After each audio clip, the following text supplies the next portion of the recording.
നമസ്കാരം. വീണ്ടും ഒരു പ്രളയം വന്നു. നിരവധി ആൾക്കാർക്കാണ് ജീവനും ജീവിതവും ഒക്കെ നഷ്ടപ്പെട്ടത്. അവരുടെ കിടപ്പാടമൊക്കെ നഷ്ടപ്പെട്ടു. പലരും അഭയാർത്ഥി ക്യാമ്പുകളിലാണ്, പ്രത്യേകിച്ച് കുട്ടനാട്.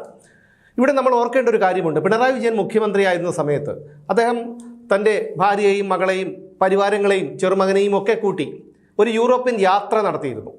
ഈ യൂറോപ്യൻ യാത്രയ്ക്കിടയിലാണ് നെതർലാൻഡ്സ് പിണറായി വിജയൻ സന്ദർശിച്ചത്. ഈ നെതർലാൻഡ്സിൽ പോകുന്നതിന് കാരണമായി പറഞ്ഞത് അവിടെ റൂം ഫോർ റിവർ എന്നൊരു പദ്ധതിയുണ്ട്. ആ പദ്ധതിയെക്കുറിച്ച് പഠിച്ച് അത് കുട്ടനാട്ടിൽ പ്രാവർത്തികമാക്കാനാണ് പോകുന്നത് എന്നാണ്.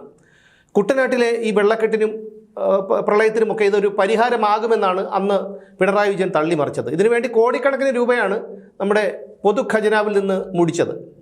അത് റൂം ഫോർ റിവർ മാത്രമല്ല, പിണറായി വിജയൻ ഏതൊക്കെ കാര്യത്തിനാണോ വിദേശത്തേക്ക് പോയിട്ടുള്ളത് ആ ഒരു കാര്യവും നടന്നിട്ടില്ല എന്നുള്ളത് നമുക്കെല്ലാവർക്കും അറിയാവുന്ന ഒരു കാര്യമാണ്. പക്ഷേ ഈ ഒരു പ്രളയഘട്ടത്തിൽ പിണറായി വിജയൻ പ്രതിപക്ഷ സ്ഥാനത്താണ്.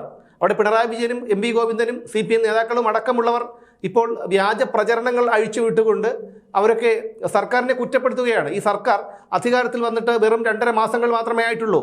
ഈ പ്രളയത്തിൻ്റെ ഉത്തരവാദിത്വം മുഴുവൻ ഈ സർക്കാരിൽ കെട്ടിവെച്ച് തങ്ങൾ കൈ കഴുകാനാണ് നോക്കുന്നത്. എന്നാൽ തങ്ങളുടെ പക്ഷത്തെ ഒരു തെറ്റാണ്. ആ തെറ്റ് തങ്ങളുടെ പക്ഷത്തായതുകൊണ്ട് തന്നെ ഇനി മിണ്ടാതിരിക്കാം, നിശബ്ദത പാലിക്കാം എന്നെങ്കിലും കരുതാനുള്ള ഒരു മര്യാദ പിണറായി വിജയനൊന്നുമില്ല. പക്ഷേ ഇവിടെയാണ് നമ്മൾ ഈ റൂം ഫോർ റിവർ പദ്ധതിയെക്കുറിച്ച് ഓർക്കേണ്ടത്.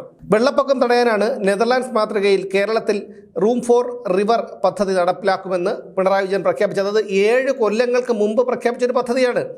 മദ്രാസ് IIT 2 വർഷം മുൻപ് സർക്കാരിന് റിപ്പോർട്ട് സമർപ്പിച്ചിരുന്നു ഇത് സംബന്ധിച്ച്. മദ്രാസ് IIT ആണ് ഇതേക്കുറിച്ചുള്ള പഠനത്തിന് വേണ്ടി സർക്കാർ ഏർപ്പാട് ചെയ്തത്. അതിനുവേണ്ടി പൊതു ഖജനാവിൽ നിന്ന് മുടക്കിയത് 2 കോടിയോളം രൂപയാണ്.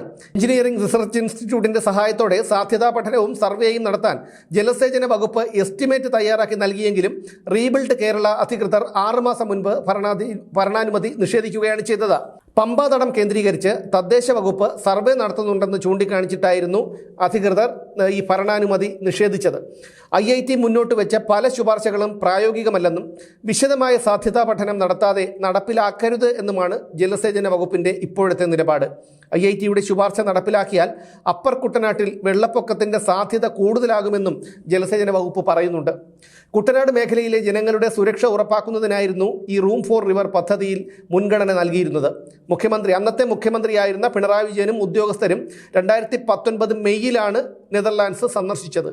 ഇതിനുശേഷമായിരുന്നു ഈ ഒരു പ്രഖ്യാപനം തന്നെ അവർ നടത്തിയത്. സന്ദർശനത്തിനു മാത്രം ചെലവായത് എത്ര രൂപയാണെന്നറിയാമോ? പൊതു ഖജനാവിൽ നിന്ന് 20,85,000 രൂപയാണ് പിണറായി വിജയനും ഈ ഉദ്യോഗസ്ഥരും അയാളുടെ ഭാര്യയും മകളും ചെറുമകനും അടക്കം നെതർലാൻഡ്സിൽ ചെന്ന് വായി നോക്കിയതിന് ചിലവായത്. നമ്മുടെ പൊതു ഖജനാവിൽ നിന്ന് 20,85,000 രൂപ. പദ്ധതിയുടെ നടത്തിപ്പ് രീതി പോലും തീരുമാനിച്ചിട്ടില്ലെന്ന് അന്നത്തെ ജലവിഭവ വകുപ്പ് മന്ത്രി റോഷി അഗസ്റ്റിൻ നിയമസഭയിൽ തന്നെ സമ്മതിച്ചിരുന്നു. വിശദമായ പദ്ധതി രേഖ തയ്യാറാക്കാൻ ഇടതു സർക്കാർ 4.5 കോടി രൂപയുടെ ഭരണാനുമതിയാണ് നൽകിയത്. ഈ തുകയിൽ നിന്ന് 1,38,00,000 രൂപ ഹൈഡ്രോ ഡൈനാമിക് പഠനത്തിന് ചെലവിടാൻ 2020 ഉത്തരവിട്ടതാണ്. കൺസൾട്ടൻസിക്കായി മദ്രാസ് IITയെ നിയോഗിക്കാൻ ഉൾനാടൻ ജലഗതാഗത വകുപ്പ് 2021 ചീഫ് എഞ്ചിനീയറെ ചുമതലപ്പെടുത്തിയുമിരുന്നു. പക്ഷേ ഇതുവരെ ഒരു കാര്യവും നടപ്പിലായിട്ടില്ല എന്നുള്ളതാണ്. കുട്ടനാട്ടിലെ വെള്ളപ്പൊക്കം നിയന്ത്രിക്കാനായി ഡച്ചു മാതൃകയിൽ ഈ റൂം ഫോർ റിവർ പദ്ധതി നടപ്പിലാക്കുമെന്ന് പ്രഖ്യാപിച്ചുകൊണ്ട് പൊതുഖജനാവിൽ നിന്ന് പിണറായി വിജയനും സംഘവും നെതർലാൻഡ്സിൽ പോയതിനു മാത്രം ചെലവാക്കിയത് 20,85,000 രൂപയാണ്.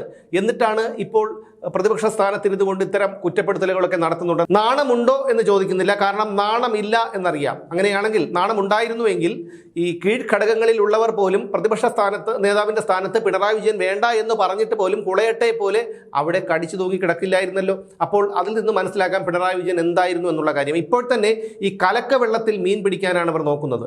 പുതിയ മന്ത്രിസഭ ആകെ അങ്കലാപ്പിലാണ്. കാരണം പൊതു ഖജനാവിൽ 10 പൈസയില്ല എന്ന് മാത്രമല്ല, അവർ ചുമതലയേറ്റ് 2.5 മാസങ്ങൾ ആകുമ്പോഴാണ് ഇത്രയും കനത്തൊരു പ്രളയം യാതൊരു മുന്നറിയിപ്പുമില്ലാതെ വന്നത്. അപ്പോൾ ഇതൊക്കെ അങ്കലാപ്പിലാക്കുന്നുണ്ട് സർക്കാരിനെയും മുഖ്യമന്ത്രിയെയും മന്ത്രിമാരെയും ഒക്കെ. ഇവിടെയാണ് ഗോവിന്ദനും പിണറായി വിജയനും അടക്കമുള്ളവർ മറ്റ് വിഷയങ്ങളിലേക്ക് കാര്യങ്ങളെ തിരിച്ചുവിടുന്നത്. എന്തുകൊണ്ട് പിണറായി വിജയൻ ഈ റൂം ഫോർ റിവർ പദ്ധതിയെക്കുറിച്ച് സംസാരിക്കുന്നില്ല, അല്ലെങ്കിൽ ഗോവിന്ദനോ CPM നേതാക്കളോ സംസാരിക്കുന്നില്ല? അപ്പോൾ അവർക്ക് തന്നെ അറിയാം കാണിച്ചു വെച്ചതെല്ലാം അഴിമതികളായിരുന്നു എന്നുള്ള കാര്യം. എന്തായാലും റൂം ഫോർ റിവർ പദ്ധതി മറ്റൊരർത്ഥത്തിൽ നടപ്പിലായി. അതായത് എല്ലാ വീടിൻ്റെ റൂമുകളിലും റിവർ, അതായത് വാട്ടർ എത്തിയിരിക്കുന്നു എന്നുള്ളത്.